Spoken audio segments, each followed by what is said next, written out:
Hi hello നമസ്കാരം, welcome back to our channel. അപ്പോൾ നമ്മുടെ കൊല്ലം സുധിച്ചേട്ടന്റെ മകൻ കിച്ചു ഇട്ട വീഡിയോയ്ക്ക് അവന്റെ ലൈഫ് സ്റ്റോറിക്ക് മറുപടിയുമായിട്ടാണ് നമ്മുടെ രേണു സുധീപ് വന്നേക്കുന്നത്.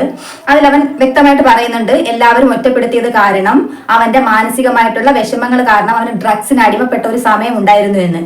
അപ്പോ അതിനൊക്കെ മറുപടിയുമായിട്ടാണ് നമ്മുടെ രേണു സുധീപ് വന്നേക്കുന്നത്.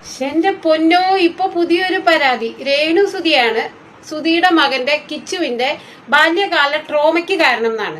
മോൻ ഇത്തിരി സെന്റിമെന്റ്സ് ഒക്കെ ആയിട്ട് ഞാൻ ഇങ്ങനെയൊക്കെയുള്ള ട്രോമ അനുഭവിച്ചു, എന്റെ മുമ്പിൽ ഇങ്ങനെയൊക്കെ നടന്നു, അപ്പൊ അച്ഛനെ സേഫാക്കി വെക്കുകയും കൂടുതലും മുൾമുനകള് രേണുവിന്റെ തലയിൽ പതുക്കെ ഇൻഡയറക്റ്റ് ആയിട്ട് കൊള്ളിക്കുകയും ചെയ്തു ചെക്കൻ. ശരിക്കും പറഞ്ഞാൽ രേണു സുധി എന്ന് പറയുന്നത് അവന്റെ അച്ഛന്റെ മൂന്നാമത്തെ വൈഫാണ്. അവന്റെ മുമ്പില് ഈ നാടകം കളിക്കുന്ന പോലെ ഒരു കൊച്ചു കുഞ്ഞിന്റെ മുമ്പിൽ 3 സ്ത്രീകളുമായിട്ട് കലഹിച്ച് നിരന്തരം ദാമ്പത്യ ബന്ധങ്ങൾ തകർത്ത് ഒന്നിൽ നിന്ന് അടുത്തതിലേക്ക് പോയി അവന്റെ അച്ഛനും പെറ്റ അമ്മ, അതായത് തീരെ സഹിയായിട്ട് വേറൊരാളുടെ കൂടെ ഇറങ്ങിപ്പോയ പെറ്റമ്മയും കൊടുത്തത്ര ട്രോമയൊന്നും ഈ ലോകത്ത് രേണു സുധി അവന് കൊടുത്തിട്ടില്ല. ഇതാരെയും വെളുപ്പിക്കാൻ പറയണമെന്നല്ല, നമുക്ക് ചിന്തിച്ചറിഞ്ഞൂടെ. രേണു സുധി കിച്ചുവിന്റെ കുട്ടിക്കാലത്തുണ്ടായ അവന്റെ ട്രോമകൾക്ക് കാരണം രേണു സുധി മാത്രമാണെന്ന് അവന്റെ വീഡിയോയിൽ അവൻ പറയുന്നില്ല.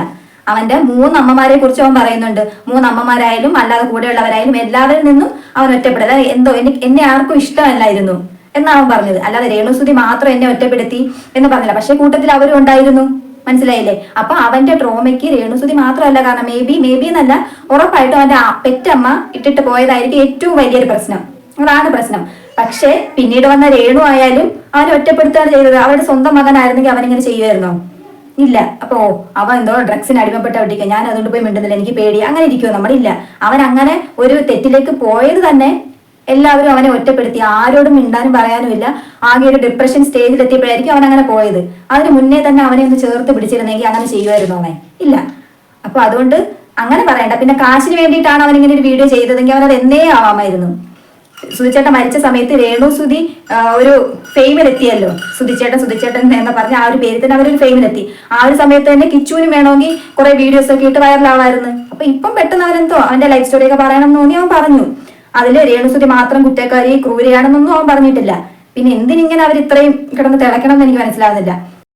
ഡ്രഗിന് അടിമയായിരുന്നു. അപ്പൊ കഞ്ചാവ് അടിച്ച് കിറങ്ങിയിരിക്കണ അല്ലെങ്കിൽ എപ്പോഴും കമ്പ്യൂട്ടറിന്റെ മുമ്പിൽ ഇരിക്കണ ഒരു മോനെ എല്ലാവരും കൊണ്ട് വന്നിട്ട് കൊഞ്ചിക്കോ? എല്ലാവർക്കും അത്യാവശ്യം ദേഷ്യം ഉണ്ടാവില്ലേ? കോവിഡിന്റെ സമയത്ത് ആരുടെ കയ്യിലും പൈസ ഇല്ല, എല്ലാവരും ഡിപ്രഷൻ അടിച്ചിരിക്കുമ്പോ ഇങ്ങനെ ഒരു മകൻ റൂം അടച്ചിട്ടിട്ട് അത്യാവശ്യം പുകയ്ക്കുകയും വലിക്കുകയൊക്കെ ചെയ്യുമ്പോ ആർക്കെങ്കിലും ആ ചെറുക്കനോട് സ്നേഹം. അതായത് അവർ കാരണമല്ല അവൻ അങ്ങനെ ഒരു അവസ്ഥയിലേക്ക് പോയത്. അത് മാത്രമല്ല, അതായത് രേണുസുധി അവനോട് മിണ്ടാത്തതും അവൻ മുറിയിൽ ഒറ്റപ്പെട്ടിരിക്കുമ്പോൾ കയറിപ്പോയി ആശ്വസിപ്പിക്കാത്തതും അവൻ ഡ്രഗ്സിന് അടിമപ്പെട്ടിരിക്കുന്ന സമയം. അപ്പൊ കഞ്ചാവൊക്കെ അടിച്ചിരിക്കുന്ന ഒരു കുട്ടിയുടെ മുറിയിലേക്ക് ഞാൻ എങ്ങനെ കയറി ചെല്ലും, ഞാൻ എങ്ങനെ അവനെ ആശ്വസിപ്പിക്കും എന്നാണ് നമ്മുടെ രേണുസുധി ഇപ്പൊ പറയുന്നത്. രേണുസുധി നേരിട്ടല്ല ഇത് പറഞ്ഞേക്കുന്നത്. അവർ തന്നെ ഇൻസ്റ്റാഗ്രാം പേജിൽ അവർ ഷെയർ ചെയ്തേക്കുന്ന ഒരു വീഡിയോ ആണിത്. അതായത് മറ്റൊരാൾ പറയുന്ന ഒരു വീഡിയോ എടുത്ത് ഷെയർ ചെയ്തേക്കാണ്. അതായത് ചിലപ്പോൾ രേണുസുധി പറയിപ്പിച്ചതായിരിക്കാം അത്, മേബി അതല്ലെങ്കിൽ വേറെ ആരെങ്കിലും അവരെ സപ്പോർട്ട് ചെയ്യുന്ന ആരെങ്കിലും ഇട്ടതായിരിക്കാം. എന്തായാലും അവരത് ഷെയർ ചെയ്യണം എന്നുണ്ടെങ്കിൽ രേണുസുധിയുടെ മനസ്സിലുള്ള കാര്യം തന്നെ ആയിരിക്കുമല്ലോ അത്. ഒരു അമ്മയുടെ സ്നേഹം കൊടുത്ത് ഇനി ആയാലും അവനെ ചേർത്ത് പിടിച്ചാൽ മതി, എല്ലാ പ്രശ്നങ്ങളും തീരും. അവർക്ക് അതൊന്നും പറ്റത്തില്ല. അവർ ഇപ്പോഴും മറ്റുള്ളവരുടെ കിച്ചുവിനെ കുറിച്ച് കുറ്റം പറയുന്നതൊക്കെ എടുത്ത് ഷെയർ ചെയ്തും വന്ന് കരഞ്ഞു കാണിച്ചിട്ടൊന്നും ഒരു കാര്യമില്ല. ഒരു അമ്മയുടെ സ്നേഹം കൊടുത്ത് അവനെ സ്നേഹിച്ചാൽ മതി, പ്രശ്നങ്ങളെല്ലാം അവിടെ തീരും.